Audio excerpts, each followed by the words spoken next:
মুখের রুচি ফিরিয়ে আনার মতন একটা রান্না, টমেটোর টক বা টমেটোর খাট্টা। আসসালামু আলাইকুম, welcome back to my channel cloudy আনুর। আমি মুসলিমা রহমান। আজকে নিয়ে আসলাম আপনাদের জন্য টমেটোর টক। এই গরমে এই টমেটোর টকটা যদি খাওয়া হয়, মুখের রুচি এমনিতেই চলে আসবে। আশা করি রেসিপিটা আপনাদের ভালো লাগবে। খুব সহজে চেষ্টা করব রান্না করে দেখানোর জন্য। প্রথমে আমি এরকম 4টে টমেটো একটু পাতলা পাতলা করে কেটে নিছি। আমি এরকম করে কাটলাম, আপনার ইচ্ছা যেভাবে খুশি সেভাবেও কাটা যায়। একটা হাঁড়ির ভিতরে এটা দিয়ে আমি এর ভিতরে একটু সামান্য অল্প একটু পানি এবং একটু হলুদ, সামান্য একটু হলুদ এবং একটু লবণ দিয়ে এটা আমি সিদ্ধ করব। এবং এটা এমনভাবে সিদ্ধ করব যেন এটা ভর্তা ভর্তা করা যায়, একেবারে সিদ্ধ করে গলায় ফেলবো। যার যেভাবে জাল হয়, যতটুকু লাগে, মিডিয়াম জাল, অল্প জাল দিয়ে এটারে সিদ্ধ করা লাগবে। সিদ্ধ করার পরে এটারে আমি এরকম অবস্থায় সিদ্ধ করলাম, এটা একটু দেখাচ্ছি। এটারে আমি আলু ভর্তা করার জন্য গরম জিনিসটা যেমন কোনো কিছু দিয়ে চাপ দিয়ে করা হয় ম্যাশ, সেরকম একটা জিনিস দিয়ে এটারে আমি চাপে চাপে, আপনার কাছে যাই থাকে যেভাবে সুবিধা সেটা সেইভাবে করা যায়। এটারে খুব ভালোভাবে একেবারেই চেষ্টা করা যে এর ভিতরে যাতে লাম্পস একটু কম থাকে। এরপর আমি দিয়ে দিলাম 2 কাপ পানি। আমি দিয়ে দিচ্ছি 2 কাপ পানি, কারণ আমি এটা অনেক বেশি ঘন করব না, একটু পাতলা রাখবো। এবার কিছুক্ষণ জাল হওয়ার পরে উপরে এরকম যে সাদা সাদা হলুদ হলুদ যেগুলো উঠবে, এটা আমরা ফেলে দেবো। ডালে যেরকম করে আমরা ফেলে দিই। আমি দেখাচ্ছি আমি কতটুকু ঘন করছি। আমি এরকম পাতলা রাখলাম।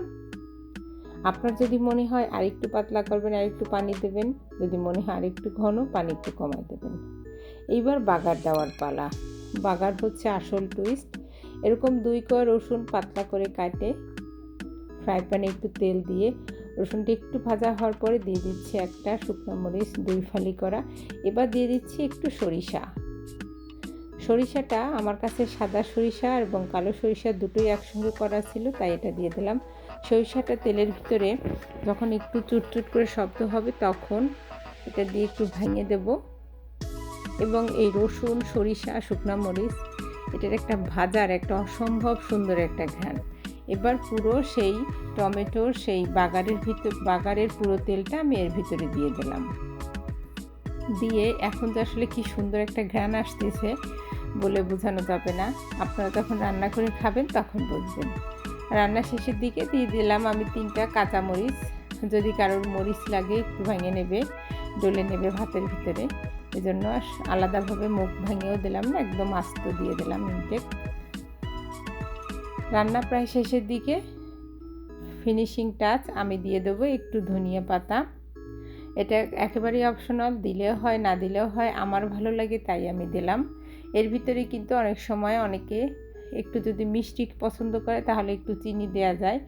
আমি চিনি দেইনি, আমার কাছে ভালো লাগে না। এর মধ্যে সামান্য একটু টক টক হয়, সেটাই ভালো লাগে। রান্না তো হয়ে গেল। কতক্ষণই বা লাগলো রান্না হতে।